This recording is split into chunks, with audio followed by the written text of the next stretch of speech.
Bonjour frères et sœurs, que la grâce et la paix du Seigneur reposent sur chacun. Dans le livre de Psaume, chapitre 25, le verset 8 et le verset 9, Dieu nous dit ceci par la bouche de David. L'Éternel est bon et droit. C'est pourquoi il montre aux pécheurs la voie. Il conduit les humbles dans la justice. Il enseigne aux humbles sa voie. Seigneur, ce matin, nous venons à toi comme des humbles et des pécheurs qui ont besoin de connaître ta voie. Et c'est pour cela nous sommes là pour que tu puisses nous enseigner ce matin. Qu'il te plaise, notre Dieu, de nous montrer ta voie, de nous enseigner par ta parole dans le nom puissant de Jésus-Christ. Merci parce que nous savons que tu es là et que tu le fais à cause de ton Saint-Nom. Mes frères bien-aimés et sœurs, voici que nous sommes encore sur la plateforme Pain de vie pour écouter la parole de Dieu. Et avant que nous n'écoutions cette parole, nous allons souffler un peu dans la louange pour apprêter notre cœur et notre entendement. Soyez bénis au nom de Jésus et c'est parti. Jésus est mon ami de tous les jours. Jésus est mon ami de tous les jours. Jésus est mon ami de chaque instant. Jésus est mon ami de tous les jours. Oh, Jésus est mon ami de tous les temps. Jésus est mon ami de tous les jours. Jésus est mon ami de tous les jours. Il est mon ami de tous les Jésus temps. est mon yaya De tous les jours. Il est mon ami de tous les Jésus temps. est mon ami De tous les jours. Il est mon ami De tous les temps. Quand les diables m'attaquent, il est là pour me défendre. Quand le diable m'attaque, il est là pour me défendre. Quand les diables m'attaquent, il est là pour me défendre. Quand le diable m'attaque, il est là pour me défendre. Oh Dieu créateur, tu es digne des louanges. Dieu créateur, tu es digne de louange. Oh Dieu créateur, tu es digne des louanges. Dieu créateur, tu es digne de louange. De la pauvreté, il m'amène à la richesse. De la pauvreté, il m'amène à la richesse. De la pauvreté, il m'amène à la richesse. De la pauvreté, il m'amène à la richesse. Oh roi des nations, l'or et l'argent t'appartiennent. Roi des nations, l'or et l'argent t'appartiennent. Oh roi des nations, l'or et l'argent t'appartiennent. Roi des nations, l'or et l'argent t'appartiennent. Oh loué, loué, loué, loué, loué, loué, ah, loué, loué, loué Jésus, loué, loué, loué, loué, loué le roi, loué.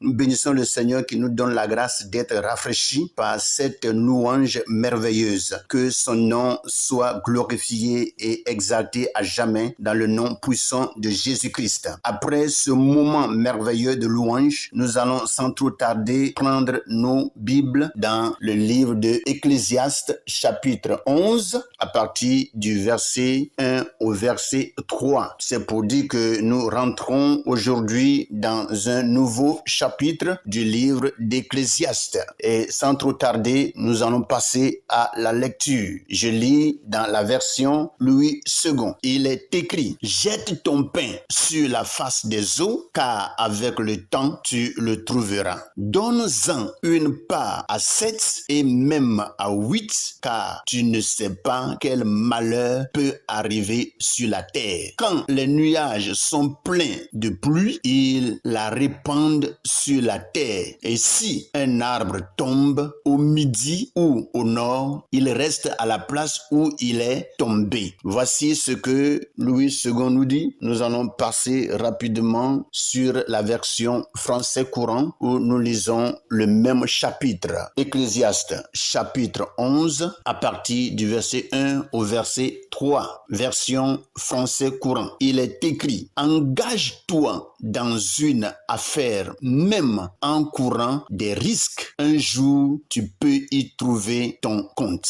Bien plus, investis ton argent dans plusieurs affaires car tu ne sais jamais quel malheur peut arriver sur la terre. Quel que soit le côté où un arbre tombe, il reste là où il s'est abattu. Quand les nuages sont gonflés d'eau, il se met à pleuvoir. Voici ce que le français courant nous donne. Après que nous ayons passé à la lecture, nous allons rapidement passer à notre méditation de ce matin. Et si il y a un thème à donner à la méditation de ce matin, c'est sème avec foi et discernement. Il faut dire que le livre de l'Ecclésiaste nous rappelle la vanité des choses terrestres, mais aussi la sagesse d'agir avec foi et persévérance. Dans ces versets, il est question de semer sans peur et de comprendre que certaines choses échappent à notre contrôle. J'ai ce matin à parler de 3 points dans ce passage que le Seigneur nous donne. Et le premier point, sème même dans l'incertitude. Sème même dans l'incertitude. Jette ton pain sur la face des eaux signifie investir, donner, semer. Même quand le résultat semble incertain, semer dans l'eau peut sembler inutile ou risqué. Mais l'auteur, c'est-à-dire Salomon, nous encourage à agir malgré nos doutes. Dans la vie, nous ne devons pas attendre des conditions parfaites pour faire le bien, partager ou entreprendre. Le deuxième point nous dit ceci. Les fruits viendront en leur temps. Les fruits viendront en leur temps. Car avec le temps, tu le retrouveras, nous dit le passage. Ce que nous faisons avec foi et générosité finira par porter des fruits. Peut-être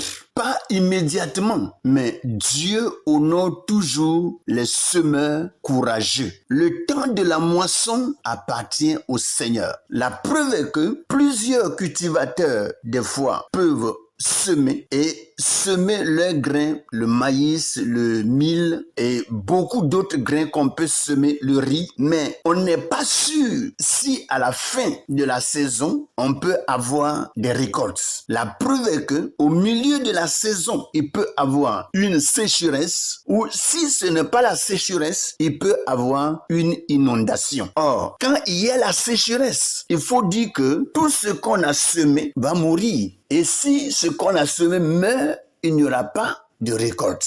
Et c'est la même chose quand il y a un temps d'inondation. Et si il y a beaucoup de pluie et que la pluie a débordé, vous allez voir qu'il n'y aura pas de productivité. Donc, on n'aura pas de récolte. Donc, il faut dire que on peut semer, mais la moisson dépend de Dieu. C'est Dieu qui, en réalité, apporte la moisson. Alléluia. Ce qui veut dire que l'homme peut semer ce que nous avons. On peut semer les grains que nous avons.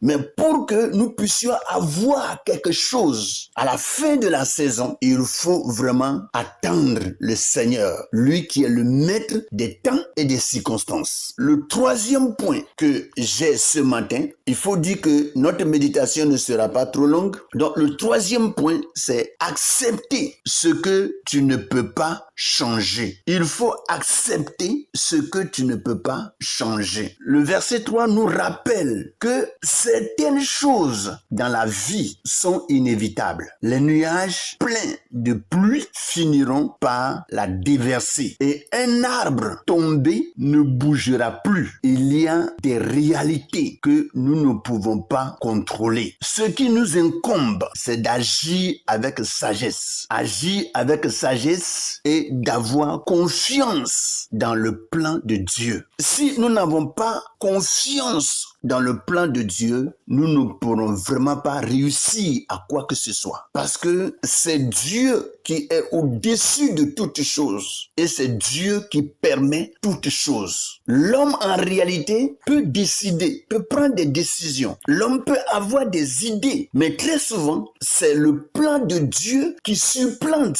ce que l'homme a décidé. Ceci pour nous dire que nous sommes condamnés à porter nos regards sur le Seigneur. Parce que, comme la Bible nous le dit ici, que lorsque un arbre tombe, cet arbre ne bougera plus. Quand un arbre tombe, cet arbre ne bougera plus. Vous voyez? Donc, il y a des réalités, comme je l'ai dit, que nous ne pouvons pas contrôler. C'est-à-dire, nous ne connaissons pas le jour ou la date à laquelle Dieu va nous appeler. Aucun d'entre nous ne contrôle cela. Et si nous arrivons à contrôler cela, c'est que l'homme peut vouloir vivre plus que le temps que Dieu lui a donné. Il aurait le contrôle sur le temps de sa vie, soit la durée de sa vie sur terre. Or ça, Dieu ne nous a pas donné. Et c'est pour cela, Dieu a fait ceci pour que nous puissions avoir recours à lui et à lui seul, pour que notre vie sur terre soit une vie merveilleuse et glorieuse. Ne sois pas découragé, mon frère, dans l'incertitude. Fais le bien dès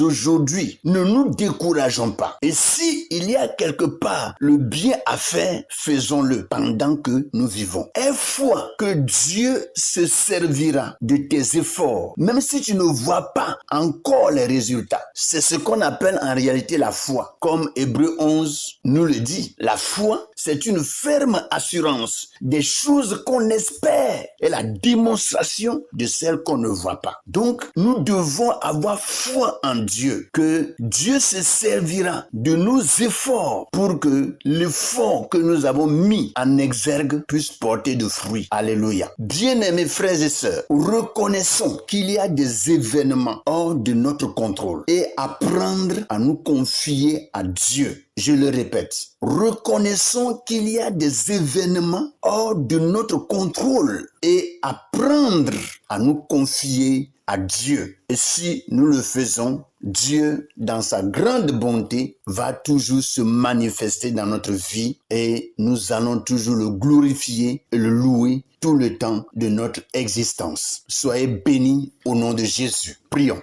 Seigneur, aide-moi à semer avec foi, même quand je ne vois pas les fruits immédiats. Donne-moi la sagesse d'accepter ce que je ne peux pas changer et la persévérance de continuer à faire le bien au nom puissant de Jésus. Amen. Soyez bénis et j'encourage chacun d'entre nous à plonger davantage les regards dans le passage qui a été donné et laissons Dieu dans sa grandeur nous enseigner et nous instruire et nous éclairer dans le nom puissant de Jésus-Christ. Passez une bonne et merveilleuse journée avec le Seigneur Jésus-Christ de Nazareth. Amen.